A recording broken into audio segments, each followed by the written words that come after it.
Three, two, one. Can you hear me now? Can you see me now? Live from the hangar. It's Open Hangar Friday.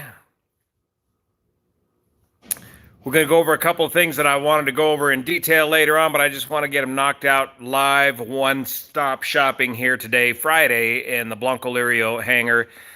Kind of make it an open line, answer some of your questions of some of the things we've been talking about over the week. How's that picture looking there, Justin? Is it all right? Folsom checking in. Great. So first off, good. Thanks, Justin. Let's see. First off today, we've got another airplane accident to report on, a small airplane accident out of Auburn, California. That's very close to here. A Stinson-reliant engine failure went down in a golf course. Unfortunately, it looks like there's 2 fatalities involved with that. The Stinson-reliant World War II high-wing monoplane aircraft. I think he had the Lycoming 680 on that. Tried to put it down in the golf course, but got down in the trees, and 2 fatalities out of that. That's Auburn Airport today, local news, small vintage plane crash. So let's see, where should we start with today? San Diego's checking in. Barbados, Oakland, wow. Let's kind of go, I know, let's go right here. We were anxiously awaiting the maiden voyage of the Boeing 777X. The latest version of the Boeing 777 was supposed to have its first flight today, maiden flight today, but was scrubbed due to weather. If any of you were watching patiently for the live feed on the computer, they sat there on the end of the runway for nearly 3 hours waiting you guys are from all over the place. Phoenix, Las Vegas, Maryland. They were waiting on the end of the runway for nearly 3 hours for a break in the weather to do the maiden flight of the Boeing 777X. Apparently, the flight test program requires that they do a departure to the north out of the Seattle SeaTac Airport. And of course, with this current weather system here on the West Coast, those winds were gusting pretty substantially up out of the south. So they would have had a powerful tailwind. I think they were gusting up over 30 knots. Not a good day for flying for a maiden flight. So they eventually scrubbed the maiden flight of the Boeing 777X due to weather and specifically winds. They were out of wind limits, especially for a departure to the north. That would have put them in a tailwind condition. Normally, 10 to 15 knots is about the max tailwind you want to operate with anyways, let alone on a maiden flight. So, yeah, how about the 737 MAX? I was planning a big detailed report, but I'm going to try and shoot from the hip on a 737 MAX update here if I can. Where should we start with? First, let's start with the dates. It's looking like the 737 MAX getting back to flying is going to be pushed all the way back to June and possibly August. What is the main holdup on the 737 MAX now? We keep getting little bits of news about the FAA finding things with the 737 MAX, but what it's going to come down to is simulators, simulator training. Getting the pilots trained up in the simulators is going to be the major bottleneck. They might get the plane up and certified in flying soon, but getting the pilot force certified through the simulator program is what's going to take the time. Now, the simulator program is not going to be a new type certificate for the 737 or the 737 MAX. It's going to be a differences training program. And one of the main delays is figuring out exactly how much training do we need to give these guys and what is going to be in the training program and what's going to be in the books, specifically about MCAS and some of the other things that they failed to tell us about in the past. The guys, of course, that were in charge of that are gone. Those were the guys that were writing the emails. And a big data dump of those emails was put out in the news recently. And when those emails hit the news or the public, that's when the CEO Muhlenberg was gone. He was gone that day, the day they released those emails, because those emails were so detrimental to Boeing aircraft that they really shined a light on the relationship between the employees and the regulators and everybody else there at Boeing. Now, that being said, again, those emails were from the guys that were trying to build the training simulator for the 737 MAX. These emails were not necessarily, stab, trim, override, training complete. That's it. You'd think you'd learn that after the first accident. Those emails were not specifically about the airplane itself, but were about the simulator cab that they were trying to build to emulate the 737 MAX and their frustrations that they were having getting that simulator built. There's not a lot of 737 MAX simulators available in the country, and that's what's going to add to the delay of the return to service for the 737 MAX.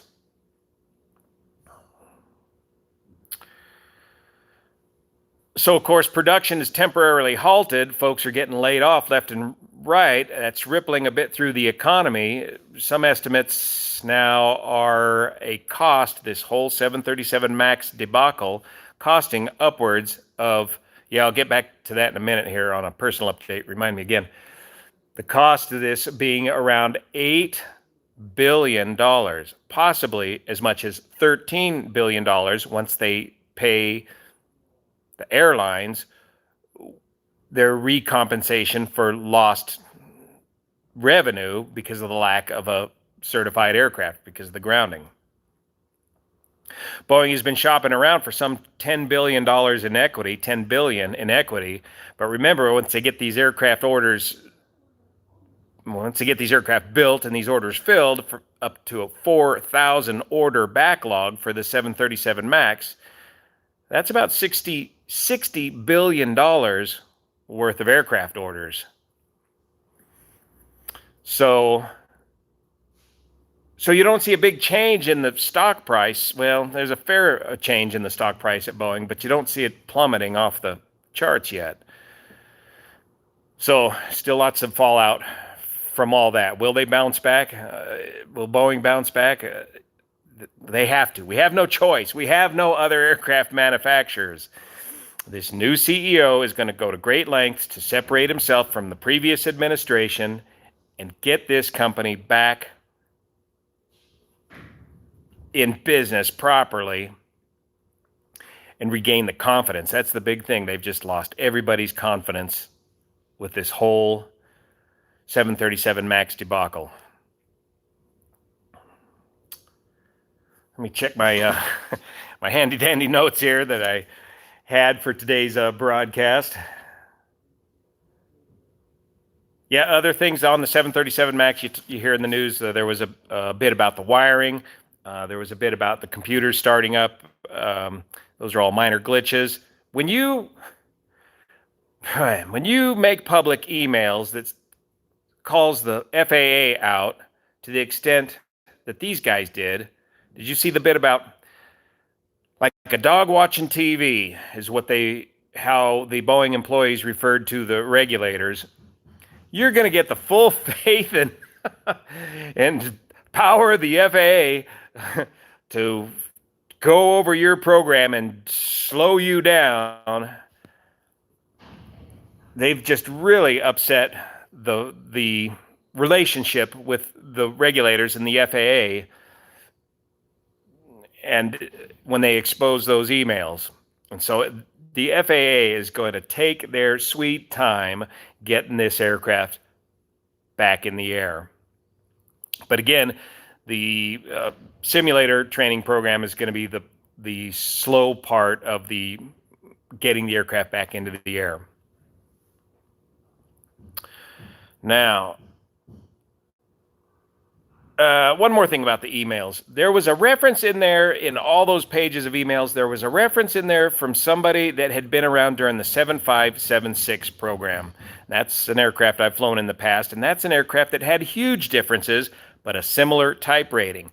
A lot of these emails with the 737 MAX dealt with keeping it a common type rating to previous versions of the 737 and getting over the differences between those aircraft and getting over the training. What are we going to do to train people on these differences between these aircraft? And the 7576 had a much greater set of differences, I would argue, than the 737 MAX did compared to its predecessors. And yet, the 7.5 and 7.6 aircraft got a common type rating. And there was an email in there where the employees at the time had a huge celebration when they got the FAA to agree to that common type rating for the 7.5, 7.6. So the greater point is this fight's been going on for years. This is really nothing new. This is something the manufacturer goes through each time to get a common type certificate rating for various derivatives of aircraft. Where else? What else have I got in my notes here to talk about?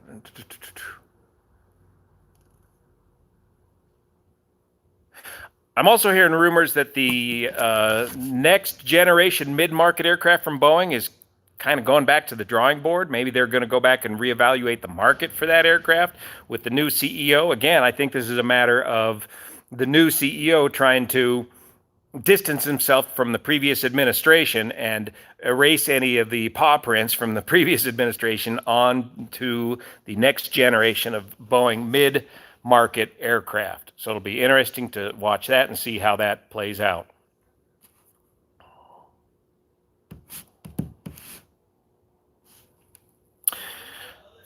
Let's talk briefly about the C-130 crash that we reported on yesterday. One thing I'm concerned about with the latest C-130 firefighting aircraft crash, Colson, and let me know if you've heard any updates on this. Let me stretch a little bit here. One thing I'm concerned about with that is the possibility that maybe there was an in-flight structural failure of that aircraft. I don't know that yet. I'm concerned about it because if this was an in-flight structural failure of a C-130, that has huge implications for the C-130 firefighting program, not only at Colson, which has 4 of these aircraft, but also here in California, CAL FIRE is getting into the C-130 air tanker program themselves, and they are in the process of converting, I think, 6 of these older C-130 aircraft, the H models, I believe they are. CAL FIRE needs to be paying very close attention to what happened, well, I'm sure they are, to what happened to the Colson EC-130Q, former TACAMO, Navy TACAMO aircraft, and see if it's going to impact their program, the CAL FIRE program. I would be surprised if it was an in-flight structural failure, because the previous in-flight structural failure of the C-130 was an A model, a completely different airframe, very problematic wing design on that A model. That was Stevie Wass and his crew right over here in Walker, California, some nearly 20 years ago now. So we're watching that closely. If you have any more information or links, be sure and get that to me regarding the C-130 crash in Australia. Myself, I just took my blood test for my PSA test, as it's been just about 6 months since my treatments, so I'm patiently waiting the results for that. I fully expect the PSA results and test to be good, so I can submit that paperwork to the FAA and start the long, slow process of getting the paperwork, FAA government approval to get my class 1, 2, and 3 medical back. So I'll keep you posted on the results of that test, regardless of which way it goes. What else have I got here today?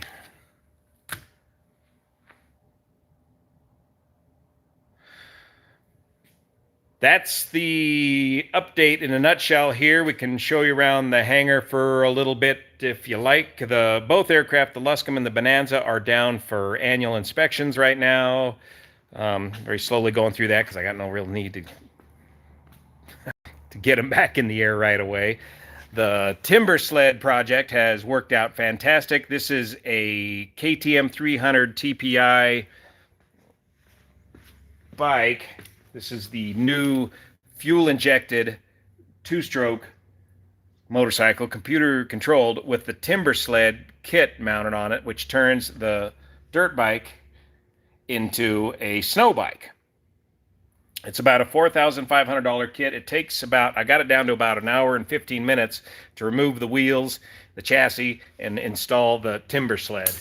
And it rips. The little 300, in the right conditions, it really works well, but in the deep snow conditions, you might want to consider a 450 or bigger for a timber sled type project. Michigan checking in. Hey. There's lots to consider if you're going timber sledding. Once you get out there in the deep snow, you're like in an instant survival situation. So at a minimum, you got to bring some snowshoes with you. You're going to need some extra gas because timber sledding just sucks up the gas. It sucks up your energy. Everything in the snow is harder. You got to carry a personal locator with you, water, the works. And I stay very close to civilization when I'm out there ripping around on the timber sled. I'm staying away from the steep country. We've already lost some skiers to avalanches up here in the mountains in Northern California. So snow biking, you gotta respect the nature that you're working with in snow biking. Let me show you one other project here you guys have been asking about. I pulled this out of the hangar just a little while earlier. This is a classic vintage 1984 Yamaha RZ350, the Kenny Roberts Special. Many of you guys will remember this from your childhood or your failure to grow up hood. We back out here where you can see it a little better. This is the last of the street legal two-cycle motorbikes in the United States. This is the last of the giant killers. This is 350 cc's, water cooled, oil injected, very lightweight. What do they weigh? About 250 pounds. And just absolutely scream once you get the RPM up high enough. This one had been sat in storage for 20 plus years. I found it on a local Facebook ad. I didn't even think it was, I thought it was a fake ad, and I responded to it. It turned out to be a friend of mine, his wife, and so I immediately picked it up. But even in this condition, was still $5,000 just because of its classic vintage appeal. And I still got to go through it, finish going through it. I've started with the tires, wheels, and brakes and bearings. I got to do the front end still yet. Got to take the tachometer, speedometer apart. But the thing runs really good, and I got the Yamalube pump going, and it's the bike that I never could afford as a kid growing up. By the time this bike came out in 1984, I was already on my way with an aviation career, and I had basically dropped out of motorcycles and was into airplanes, and that's all I could afford to do at the time was, schooling for airplanes. And so as we get older and these things pop up, you tend to pick them up. And so what a neat machine. Let's see if she'll start for us here. I had it warmed up earlier.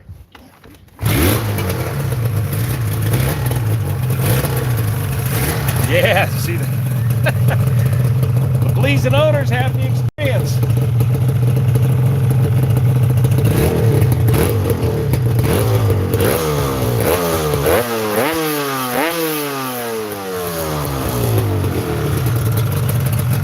That's the factory expansion chambers, aftermarket chambers.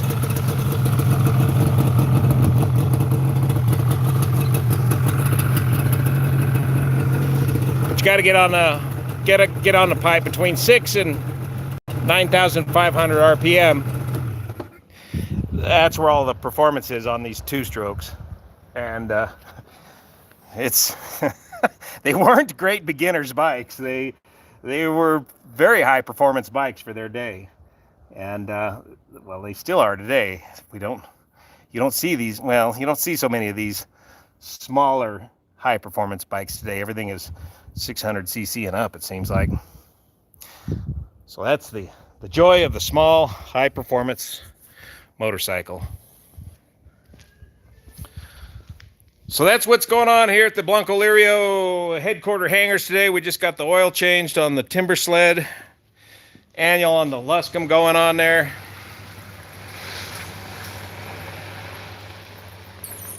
Restoration still going on the RZ350. Yeah, your neighbors love you. After hearing that run, now you know why those things are outlawed. They're absolutely irritating to your neighbors to listen to that smoking noise. But what a blast from the past. The next flight update on the 777, don't know yet. It's going to depend on the weather there in Seattle. And they'll go through all the data and see if they got anything that they need to attend to before they go flying it again. But hopefully, any day soon, we'll see that 777X up in the air. I think that's it from the Blanco Lirio headquarters. I'll go through the comments here and see if I can answer any more of your questions. We'll see you here. Still got to get down to Palm Springs Air Museum and do an update on some of the aircraft down there. Looking forward to doing that here real soon. I got, taxes and all that stuff coming up due, so a bunch of paperwork stuff plus the FAA stuff. So we'll see you here. Thanks for watching.